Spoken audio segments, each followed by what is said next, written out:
Hey everyone, and welcome back to my channel. I'm Corey Ray Steringer, and today I have for you yet another paranormal story time. But this one's going to be different from the ones that I posted recently. So this one is going to consist of 3 different parts. It's going to have some history, it's going to have some dreams, and it's going to have some things that have happened while awake. And some things that correlate with the dreams that I've found out. So, as you can see from the title, this one is about the apartment that I live in, and I'm currently setting in while I film this. I'm going to turn you guys around just a little bit. Here we go. And the question is this apartment haunted? We've had some experiences here just within the last week that's making me further question this. And I don't know. I'll leave it up to you all to see what you think after I tell my story here. But, like I said, it's a little different. Not everything's in the journal yet. The stuff we've had recently is not in the journal yet. But, here we go. So, I'm going to start off first with one of the first dreams I've had while I wasn't living here yet. I was just spending the night. So, I dreamt that I was walking down like this office hallway with all these different doors, and they had like big windows, like the front window here next to me, like this great big window, but it was in front of the office door, beside the office doors.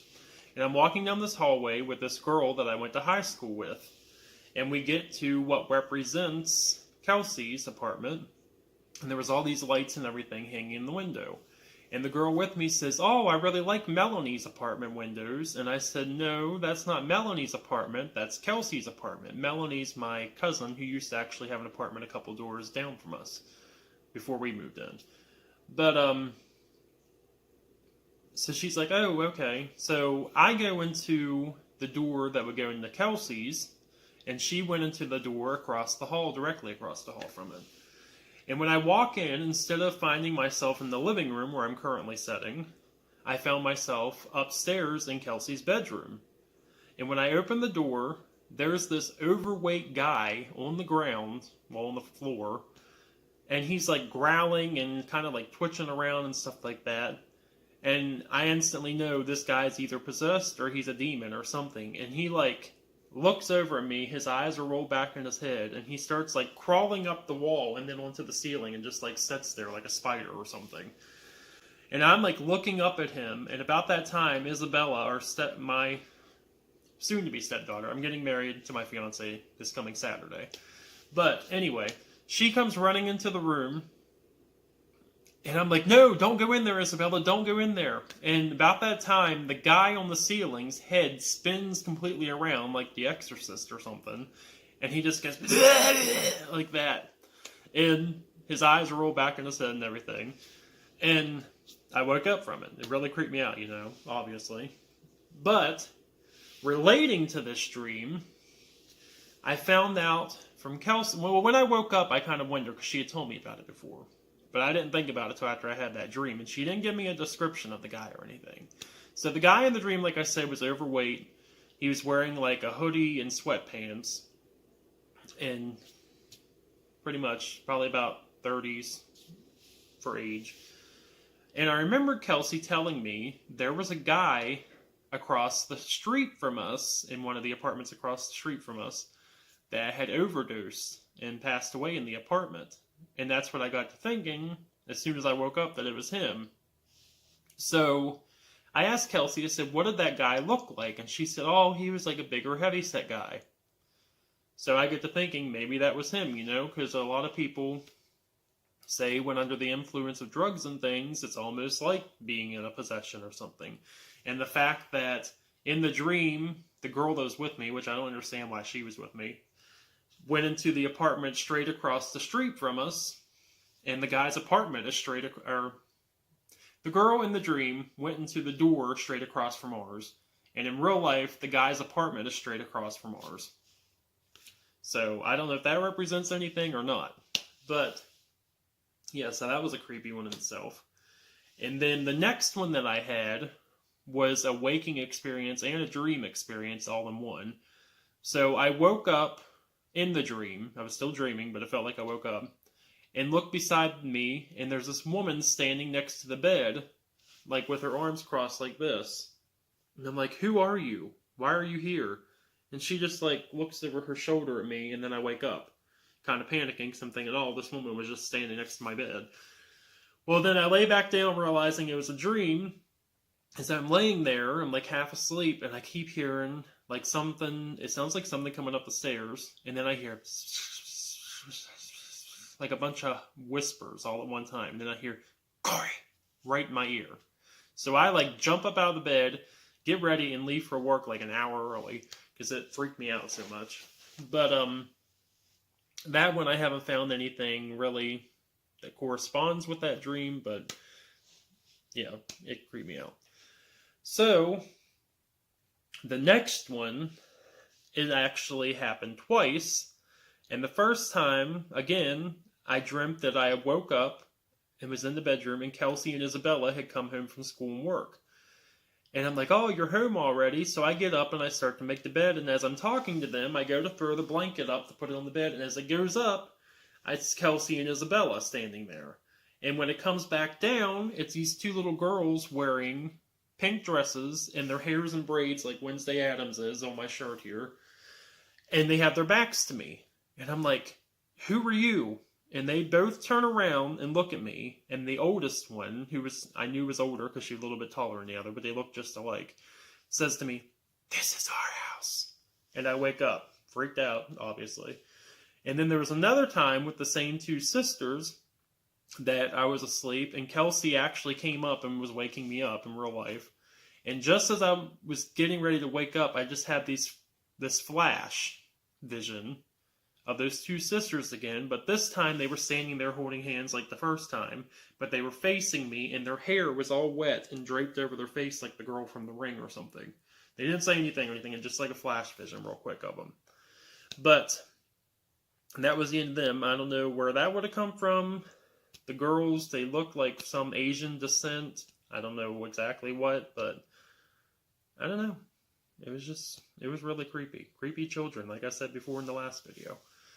And speaking of creepy children, that's going to lead into this last part of the video, which corresponds with things that have been happening here recently in the apartment. So, when I first moved in with Kelsey, which has been a few months ago, the first or second night I was here, I was coming out of the bathroom. I just got in the shower, and I was drying my hair like this and had my head down. Well, as I come out of the bathroom, up at the top of our stairs, it's like our bathroom, mine and Kelsey's doors on this side for our bedroom, Isabella's doors on this side. And I come out of the bathroom, I'm drying my hair, and I see these two little girl legs that had like tights on, like Isabella always wears, run into her bedroom. So obviously I think it's her, so I go into our bedroom and shut the door, and when I come out, Isabella's not in her room. And I come downstairs, and she's down here with Kelsey. And I'm like, was Isabella up in her room? And she said, no, she's been down here with me the whole time. And I just said, oh, I thought I heard her up there. But now since some of the stuff's happened, I told her what I experienced. But at first, I didn't want to tell her because I didn't want to freak her out. Then there was another time that Kelsey and I were going on a date, and we were meeting up next to the playground right up here. And I pull in next to her car, and I look over at her, and I could have sworn in the back seat I saw Isabella like go like this and look out the window at me, and then sit back down behind Kelsey's seat. And so I get out of my car, lock the doors, get in the car with Kelsey, and we're driving down the road, and I'm talking to her, and then I start talking to Isabella. And I don't get a reply. So I look over my shoulder, there's nobody in the back seat.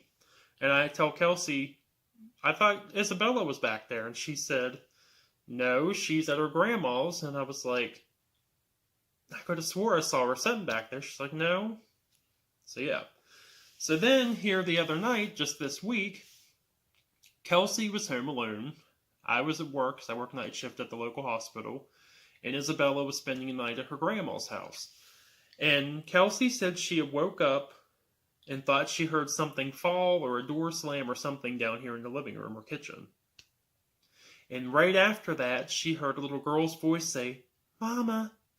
But mind you, Isabella's not home. She was home alone. So obviously she freaks out. And she said she just fought herself to go back to sleep, and she was scared. She locked all the bedroom doors and stuff upstairs. But then, just a few days ago, I was home in the morning getting Isabella ready for school.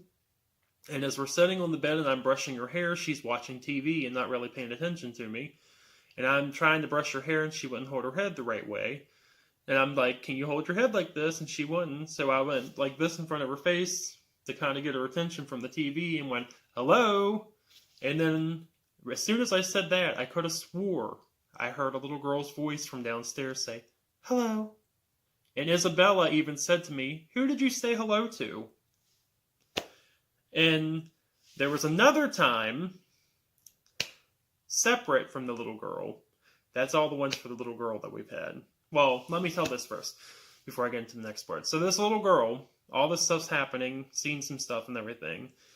Kelsey told me, before I moved in, and I asked her again about it the other day after all this stuff has been happening, to confirm it.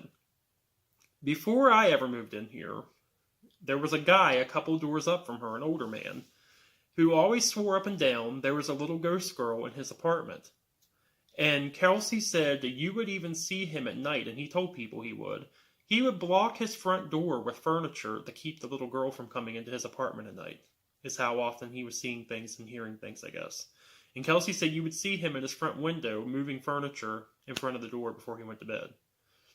So if there was anything in his apartment, maybe she goes from apartment to apartment, I don't know. But I know if it's the same little girl that he's seen, I've seen and heard her, and now Kelsey has heard her a couple times. So the last thing I was going to say, one of the experiences that we had back in, Isabella and I had back in June. So Kelsey and I had gone to the Trans-Allegheny Lunatic Asylum, which is where we went the day I asked her to be my girlfriend, and we went back for our 1-year anniversary. Well, we come home, and the very next morning, she had gotten up and left for work, because she leaves a little earlier than, I work night shift, so she left before Isabella went to school and everything. So whenever I'm off the night before, I get her ready for school. So she had left, I heard the front door shut where she had gone out, and I'm laying there like half asleep, and it sounds like somebody's coming up the stairs. And then I hear a man's voice say, still doing house calls. Woke up, because I thought someone was in the house, you know. And I sat there and I listened for a second. I thought, I must have just been dreaming it. Didn't think much of it. Well, later that evening, Isabella comes into our room, and we're sitting there on the bed, and Kelsey was downstairs, and Isabella says to me, I was scared this morning after Mama left. And I said, why? And she said, it sounded like someone was coming up the stairs and they knocked on my door. It would have been the same exact time I heard somebody coming up the stairs and could have sworn I heard that man's voice.